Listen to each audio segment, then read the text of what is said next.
Today on GSPN, MMA fighter JJ Ambrose talks about his first encounter with Guam. I wanted to get a Starbucks, got a coffee, so I saw this really pretty girl online. And later, Baby Joe Taimanglo prepares for his biggest fight yet in Bellator 159. I can't believe, I'm finally getting what I deserve.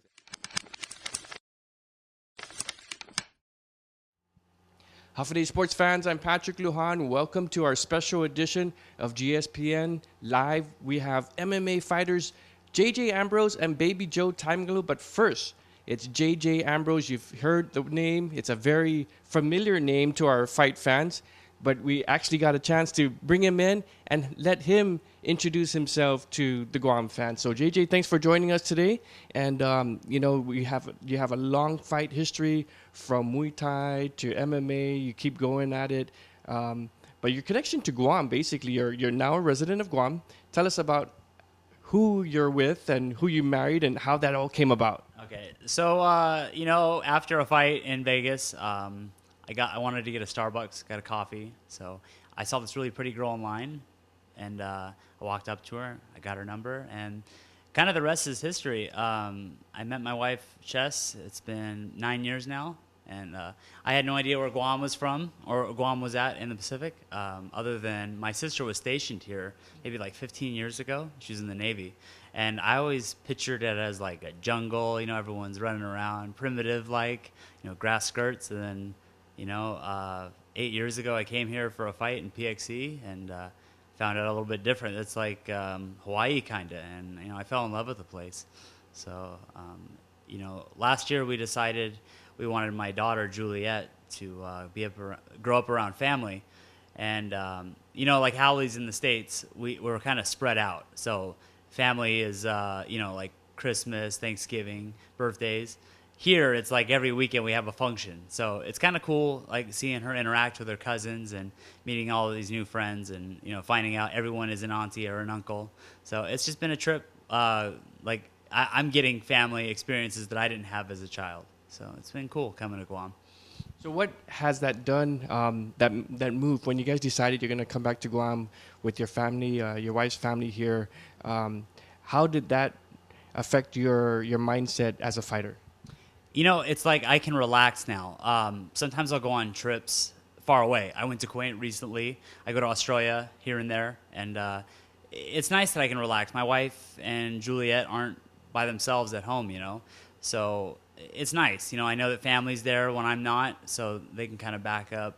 That way they're never alone. I like it. It's good. So tell us where you grew up and how your fight career actually started. What got you into fighting and so forth? So I grew up in Southern California. It kind of became a hotbed for MMA. I mean, back then when I started, there wasn't a whole lot of jiu-jitsu gyms. Everyone was kind of geared towards, hey, I want to fight. So it was kind of cool. Right out of high school, I was still in high school for my first fight. It was the same night as the Ultimate Fighter, Forrest Griffin versus Stephen Bonner. And I took a fight, like a week's notice, and my wrestling overcame the other guy. But it turns out I got really lucky, to be honest. I mean, I could have been matched up with anybody, but luckily the guy was just as green as I was, and I didn't get a victory. And right then and there, getting my hand raised in a cage in front of a couple thousand people, it's like, wow, this is what I want to do. This is it. I had no direction other than I wanted to wrestle in high school, and after that, I knew what I wanted to do. Like, the rest is history, I've just been chasing the dream ever since. What about your Muay Thai experience? You spent a lot of time in Asia developing your game on that. What made you decide to do that and make that move as well? Right. So everyone has like their vision quest as a fighter, like they have that perfect image of what martial arts is. And some guys, they go the Bruce Lee route or Dan Gable, like there's all these heroes that we follow. I mean, Muhammad Ali, rest in peace. But I looked at like Jean-Claude Van Damme, I watched like Kickboxer as a kid. You look like him. A little bit, a little beat up. But yeah. So, like, I saw Bloodsport, Kickboxer, and I was like, I need to go to Thailand at some point, I need to kick coconut trees. I still haven't done that. They don't do that over there. They kick bags just like everybody else. But we used to have nice ones, but the rhino beetles got to them. Yeah, those damn rhino beetles. But But yeah, so like I had to go to Thailand. I had to see what the culture was like, and I had to see what it was like for myself. And we ended up moving over there for about 3 years, and I got everything I wanted out of Thailand. And then the one thing that I did lose while I was over there is like hunger. It's so nice in Phuket. It's like the beaches here in Guam, and life's just so much easier there. You wake up, you get a coconut, you go train, you go to the beach, chill, train again. And I just kind of lost sight of what I was doing. MMA is not real popular there. Muay Thai is like soccer, I guess, everywhere else, or baseball here. It's the sport. So I did a few Muay Thai fights, but I lost kind of sight of my MMA goals. So I had to get out of there. I moved out of Phuket back to the States, started training for MMA again. And, like that's what it was. Like Muay Thai, it's an awesome sport on its own, but it equated to me just relaxing and being lazy. I mean, I still trained hard, but I wasn't chasing the original dream that I had. So you moved to Guam last year. You still do a lot of traveling for competition and whatnot. But how's your focus and your training on Guam? Unlike the States where trainers and training partners are a dime a dozen, here it's hard to find guys to do some really good training. Hence a lot of our top level fighters have to go off island for training camp and whatnot. How have you approached that type of problem, so to say, here on Guam? Okay, so there is an interesting thing. At Spike 22, it's one of like the original MMA gyms. So I love the training there. It's real old school style. I mean, we're training exclusively outside. There's no aircon or anything. So it breeds some of the hardest guys that you possibly can in MMA, as well as the island. Melkor Manbusen's a really good coach. He really guides us because he's been there. He's not one of those coaches that knows how to fight but didn't fight. He's the guy that like got bloody, got dirty. He fought in Japan. He fought in Guam. He's like one of the original guys, the trailblazers of Guam, so to speak. And it's just been an honor training under him because he knows what we go through. He cornered me last weekend in Kuwait, and every piece of advice he gave me just kind of rang true. He wasn't just telling me like throw 1-2, it was just very specific details during the fight that I took in, and then, I executed and I got a victory, and I owe a lot of it to him.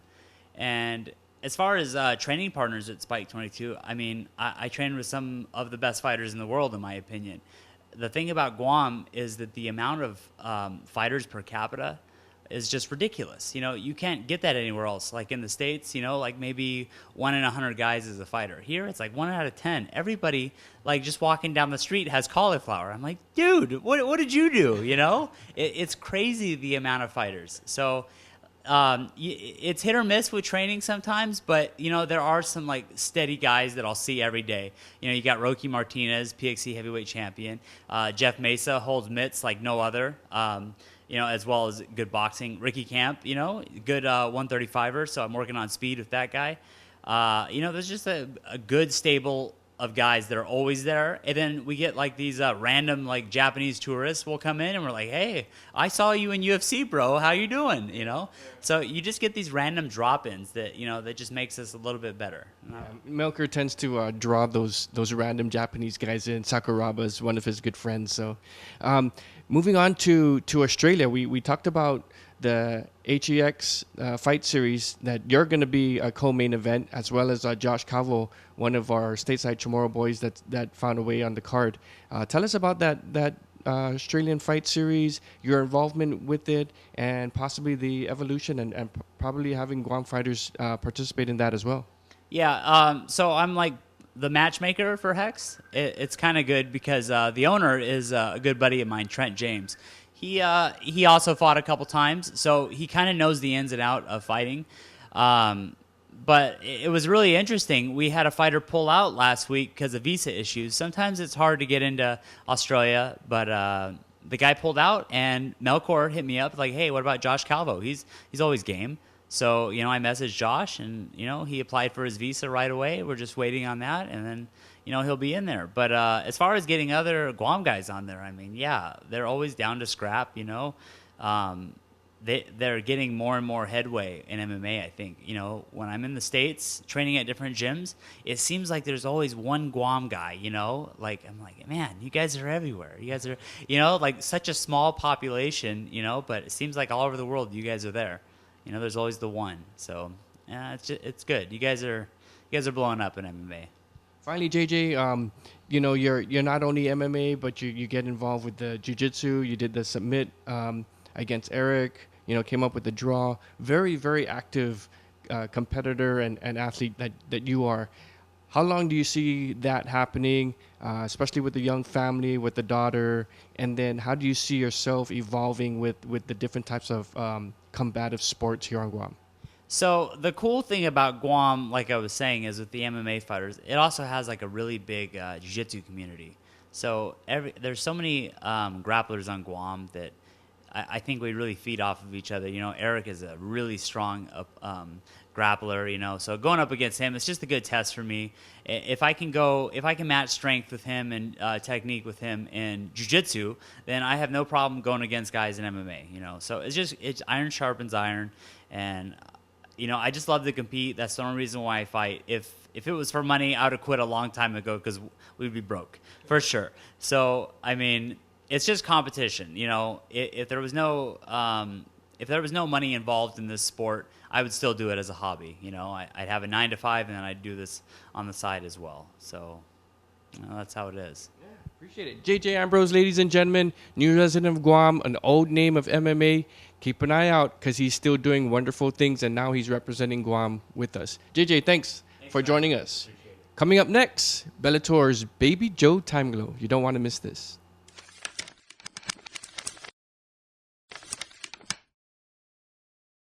What a nice hike down to the waterfall on such a beautiful day. Yeah, the water is so refreshing. I agree.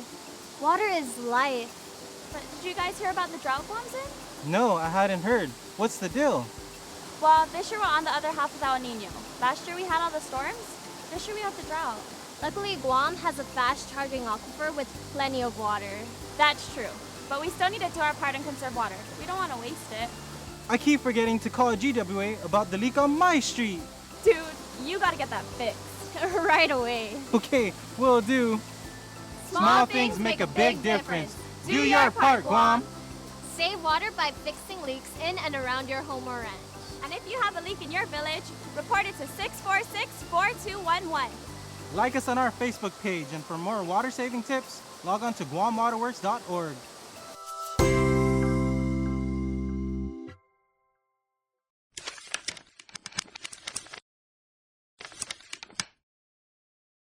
Hafa sports fans, welcome back to our special program. We have in studio none other than Bellator fighter Baby Joe Taimanglo. Welcome home, Baby Joe. Thanks for joining us on our special video presentation here. We had JJ Ambrose earlier. Now with Baby Joe. You saw Superman on your way in. How's it feel seeing him in this area?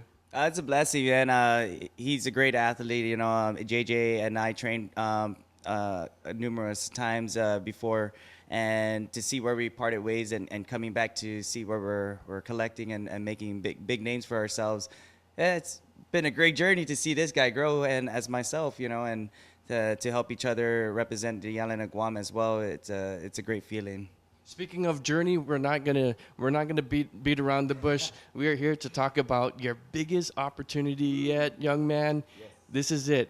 Bellator announced it last week that you're on the main card, Bellator 159 in Kansas, yes, going up against a pretty solid guy, up-and-comer.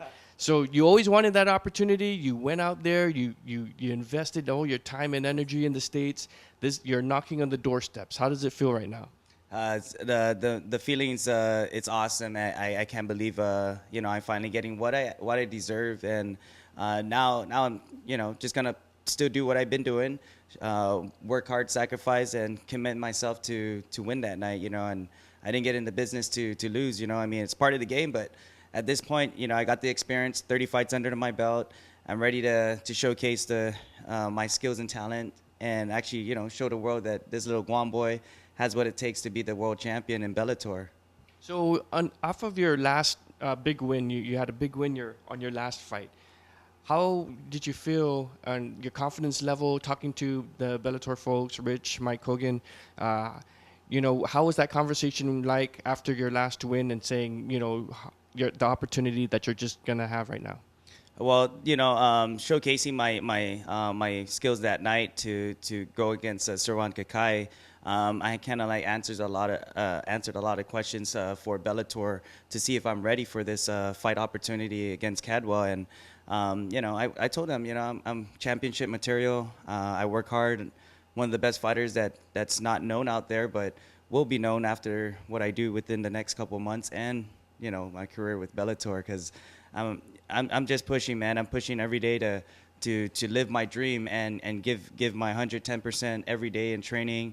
And man, I just at this moment to be headlining this fight and all my hard work, dedications being paid off. I'm ready. So again, the Guam connection that we're talking with Bellator, Rich Chou being a Guam boy himself, how much of that influence do you think paid with you getting this opportunity? Yeah, it's great to have Rich working with Bellator MMA as one of the matchmakers, and to see how far he's gone with the whole company. It's really great, and to have this opportunity to present it to me within our connection. I'm ready to show up and work, put in my work that I got a date on July 22nd. Speaking of work, you're going to be going up against one of their highly touted talents. This guy's tall.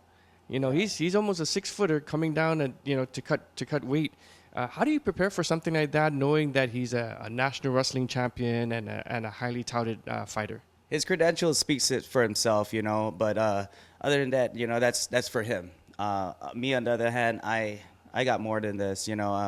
Come fight night, just gonna show the world that I am going to be the world champion, the next world champion for Bellator, and all these guys are just little pawns in my way that's working hard to stop me to get to where I need to be. But I'm putting in the work. I know what I'm worth. I know what I'm doing, and I know what I feel like.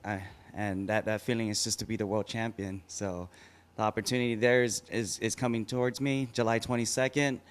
I'm excited. Got work to do. Represent. Yeah, speaking of work, you're always on cue as far as your training, as far as your fitness, working over at the UFC gym in San Diego with Joe Gogo. From now, when you leave the island this week, preparing for your next fight, how's your camp going to look like? So yes, I got one of my brothers in the fight game, Muay Thai, one of the Muay Thai champions and one of the top fighters in California, Joe Gogo. As far as conditioning and training goes with him, man, we put in the work. Our dreams are coming true, but it's not easy. We have to go in and put in the work as well. So we're at the UFC gym helping each other with conditioning, cardio, and some knowledge to help pass down towards one another to help each other get better. And we've been doing a great job. As far as my other training camp going, I'm over at Arena MMA. They're a really great camp. And my coaches, Vince Salvador, Barrett Yoshida, they have a lot of credentials, Joe Vargas. These guys are going to help me prepare really a lot for Darian. And as far as my wrestling goes, I get to go back to Alliance and train under Coach Keck, Daryl, Christian. And these guys are, well respected in the wrestling world, probably even more than Darian Cadwell. So I get the knowledge and experience from these guys, put in the work at training, and make some fireworks happen July 22nd. Yeah, it's going to be the day after Liberation. So so finally, Baby Joe, you go in with a lot of pride. You carried that flag on your shoulders very, very well. The island's always watching when there's live TV or over the internet streaming. Do you realize how much of that you carry with the entire island watching you? Now that everybody's been coming up to me and saying all this and showing me the love, I do feel it. And but it's a great feeling, and I'm actually honored to be one of the guys to help pioneer the sport of MMA and wave our flag, the GUAM flag, and show the world that our little island is not just a little island, man. We're maybe a little island, but we fight with big heart, and our people is just one of a kind, and especially showing the world with the Guam Fest Pack 2016. We gave the hospitality to the other islands, and we're showing the world not just in MMA, but in the culture and the hospitality of our people, man. We're one of a kind, and we're just here to show some love, man, and that's what we're all about, But in my sport, it's business first and then love after. Amen to that. Once again, Bellator fighter Baby Joe Taimanglo, big fight coming up, Bellator 159 in Kansas, one shot away from the championship belt with Bellator. Good luck, my friend. We're always watching and supporting you from day one, and we got a bonus when we come back. We have on the line Rich Chou, another Guam boy. He's the Bellator matchmaker. He's calling in long distance. He'll be talking to us in a couple of minutes. Stay right there. Hot summer cool deals only at Triple J Auto Group. Receive a free $500 Kmart gift certificate with every purchase just in time for summer spending. Get unbelievable deals on remaining 2015 and all new shipments of 2016 models. Hondas, Acuras, Fords, Mazdas, Lincolns, Volvos, Kias, and used cars. New cars as low as $98 per paycheck and used cars as low as $85 per paycheck. Get pre-approved instantly at carsguam.com. Trade-ins welcome. Some conditions apply. See dealer for details. Triple J Auto Group. Customers first.